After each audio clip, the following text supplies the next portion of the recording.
Fear not. Have faith in something. Preach always and use as few words as possible. So the first one-liner is my own. The second one is from some great saint. I don't typically like to preach. I like to use my own lived experience. But what I'm noticing today is so many people in my life and also on the screen are talking about how afraid they are right now. And weirdly, I'm not feeling that way. So I say, don't be afraid. Have faith in something that doesn't have to be God in the traditional sense. It could be having faith in the democratic process. It could be having faith in the scientific, believing in the scientific method. It could be believing in God, a good, orderly direction, that humans are by and large good and have a moral compass, and that there is evidence to support that, despite how easy it can be to find the contrary right now, in this day and age, and in the media. There is a,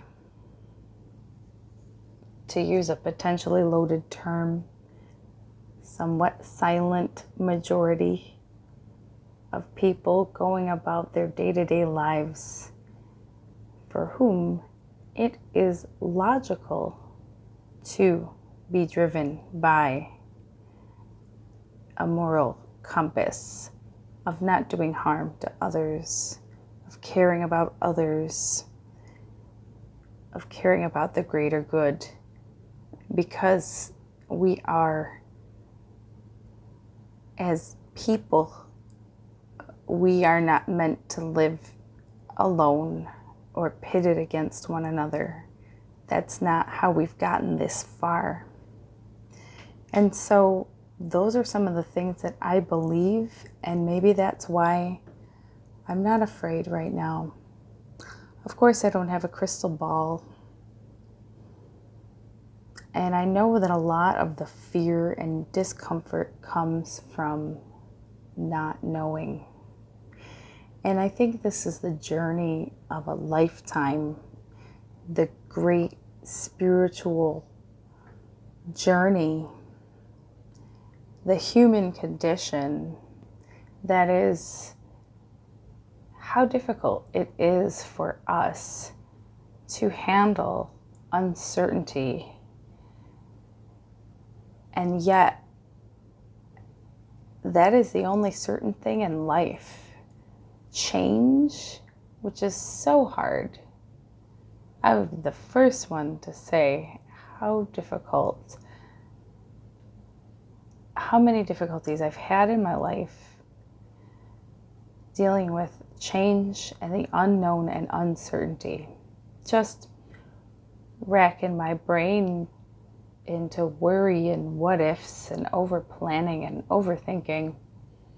And for what? Some other great, I think it's a military thing, a mentor shared this with me once: plan early, plan twice, which basically means that when we try to plan too far ahead of time, we're going to end up replanning it all over again. So we should think only of today and worry about today. And when tomorrow comes, it will be today. And then we can think about it. And I'm paraphrasing another, I don't think I have any original thoughts. Just adopt the things that resonate. So that's St. Francis de Sales. But these are the kinds of things that living as a person in recovery, I have slowly come to adopt, to be content. I'm not saying I do it perfectly or I do it all the time. Oh yeah, I get myself up in a tizzy plenty of times. And, you know, maybe the stars are just aligned for me and the meds are working. But I really think that it's deeper than that. I mentioned this in one of my videos the other day, and I want to give credit where it's due. It was Jim Fortin's podcast, and he said, realize that everything always has turned out fine. Everything will turn out fine, and it is fine now. And you know, that was a truth that occurred to me one time when I was about 8 years old. I can remember where I was and everything. I don't remember what I was worried about, but I was very worried about something. And then that just dawned on me. And certainly throughout my next couple decades, I forgot that and had to refine that.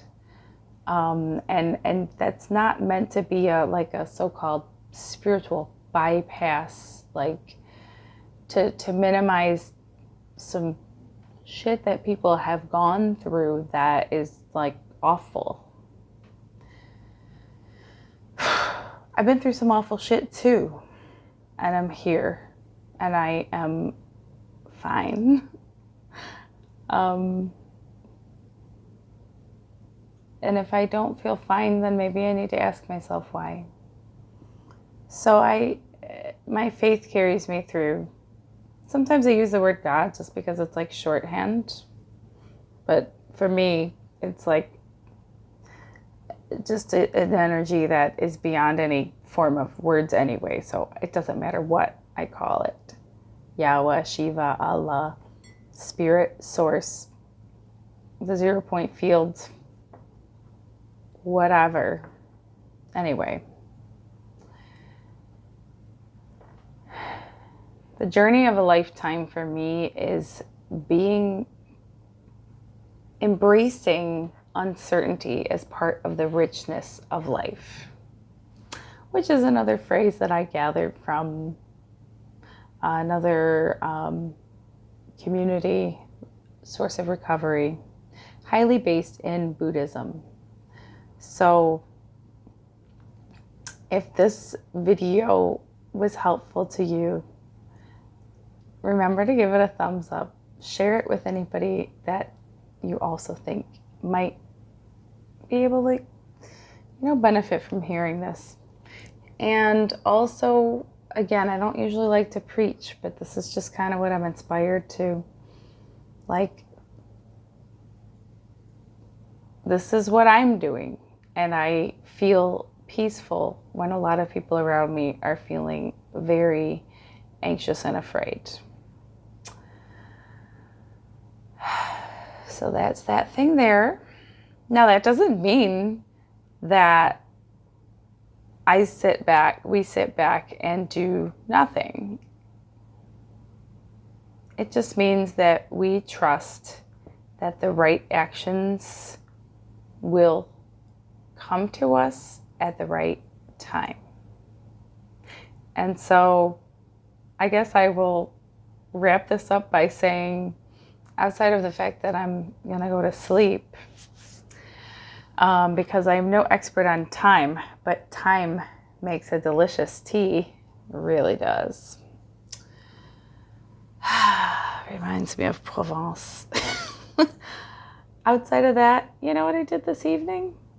Besides chill out and watch funny videos?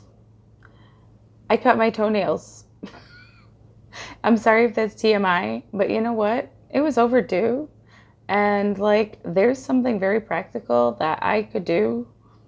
And hey, I did it.